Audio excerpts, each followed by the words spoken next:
वाघोली भागात अध्यात्माच्या नावाखाली नेमका काय खेळ चालला होता? एका 59 वर्षांच्या स्वयंघोषित आध्यात्मिक गुरूने भक्तांवर कशा प्रकारे नियंत्रण मिळालं होतं आणि सर्वात धक्कादायक असलेला हा माइंड रिपोर्ट नावाचा प्रकार नेमका काय आहे, याचाच आपण सविस्तर आणि सखोल विश्लेषण या व्हिडिओच्या माध्यमातून पाहणार आहोत. काही लोक स्वतःला अध्यात्माचे मार्गदर्शक म्हणून घेतात आणि हळूहळू लोकांच्या वैयक्तिक आयुष्याचा ताबा घ्यायला सुरू करतात. असाच एक भयानक प्रकार पुण्यातून समोर आलेला आहे. पुण्यातील खराडी भागातला हा प्रकार आहे. मूळचा हरियाणाचा असलेला आणि पुण्याच्या वाघोली आणि खराडीमध्ये आश्रम चालवणारा राधामोहन मिश्रा हा सध्या एका मोठ्या वादाच्या भोवऱ्यात सापडलाय.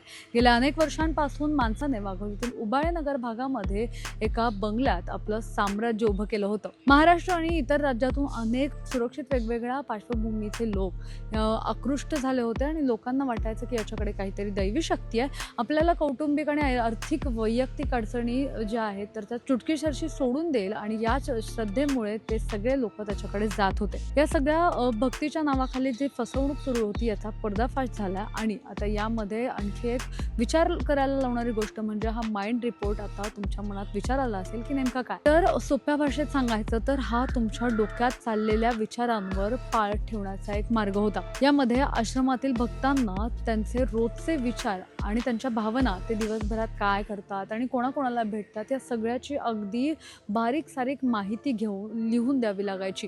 हे भक्तांना वाटायचं की आपण आपल्या गुरुजींशी प्रामाणिक राहतोय, पण जुन्या जे अनुयायी आहेत तर त्यांच्या मते हे रिपोर्ट आश्रमातील वरिष्ठ मंडळी वाचायचे आणि विचार करा की तुमच्या अत्यंत खाजगी गोष्टी जे कोणाशी तुम्ही शेअर करू शकत नाही त्या सगळ्या गोष्टी या लोकांकडे असायच्या आणि मग याचाच माहितीचा वापर करून लोकांच्या मनावर ताबा मिळवायला जायचा आणि त्यांना आपल्यावर अवलंबून कसं ठेवायचं किंवा अवलंबून ठेवायला भाग पाडलं जात होतं. ज्यांनी या व्यवस्थेच्या विरोधात प्रश्न विचारण्याचा प्रयत्न केला त्यांना बाजूला केलं गेलं किंवा त्यांच्या मनात या सगळ्याबाबतची भीती आली तर त्यांना जर तुम्ही आश्रमाच्या नियमांचं पालन केलं नाही तर आता तुमची आध्यात्मिक प्रगती थांबेल अशा प्रकारची धमकी दिली जायची आणि पुन्हा एकदा त्यांना हे कसं योग्य आहे हे पटवून दिलं जात होतं. हळूहळू परिस्थिती बदलली आणि लग्नाचे किंवा नोकरीचे व्यवसायाचे असतील अशा गोष्टींना या बाबाला विचारल्याशिवाय कोणी करत नव्हतं आणि त्यामुळेच मानसिक गुलाम एक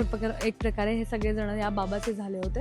या सगळ्या मानसिक छळाबाबतच आता महिलांच्या बाबतीत या आश्रमात अत्यंत आक्षेपार्ह गोष्टी घडत असल्याचं सुद्धा समोर आलंय. काही महिला अनुयायांनी या सगळ्यावर आरोप केलाय. राधामोहन मिश्रा याने महिलांसोबत अत्यंत हीन दर्जाची वक्तव्य केलेली आहेत असं सुद्धा त्यांच्याकडून सांगण्यात आलेलं आहे आणि असं तो उघडपणे सांगायचा. अशा विचारांमुळे आश्रमात महिलांच्या मनात मानसिक छळ, महिलांचा मानसिक छळ जो आहे होत होता. या सगळ्या संदर्भात एका महिलेने पुढे येऊन तक्रार दिली आणि या तक्रारीनंतरच हा सगळा प्रकार समोर आला आणि यावर पोलिसांकडून तपास करायला सुरुवात झाली. या तक्रारीनंतर पोलिसांकडून छापा मारण्यात आला. यामध्ये जवळपास 100पेक्षा अधिक पोलीस होते आणि त्यांच्याकडून हा सगळा छापा पाडण्यात आला आणि या छाप्यानंतर आता लॅपटॉप असेल, मोबाईल असेल, अनेक इतर इलेक्ट्रॉनिक उपकरणं असतील हे सगळे जप्त करण्यात आलेले आहेत आणि आणखी किती लोकांसोबत असा प्रकार या बाबाने केला आहे हे शोधण्यासाठी पोलीस जे आहेत तर तो पुढील तपास करतात आणि बाकीच्या लोकांचे जबाबसुद्धा नोंदवले जातात. अर्थात हे सगळे जे आरोप आहेत तर ते सध्या तपासाच्या टप्प्यात आहेत आणि आरोपींनी न्यायालयात स्वतःची बाजू मांडण्याचा पूर्ण अधिकार आहे. पण या सगळ्यावर आता या निमित्ताने एक मोठा प्रश्न उपस्थित होतो आणि श्रद्धेच्या नावाखाली चालणारा हा सगळा काळा बाजार आता कधी थांबणार असा प्रश्न सुद्धा या सगळ्यावरून उपस्थित होताना पाहायला मिळतो. कॅमेरा पर्सन अजय गांगुर्डे सह मी मोना येनपुरे, सिविक मिरर, पुणे.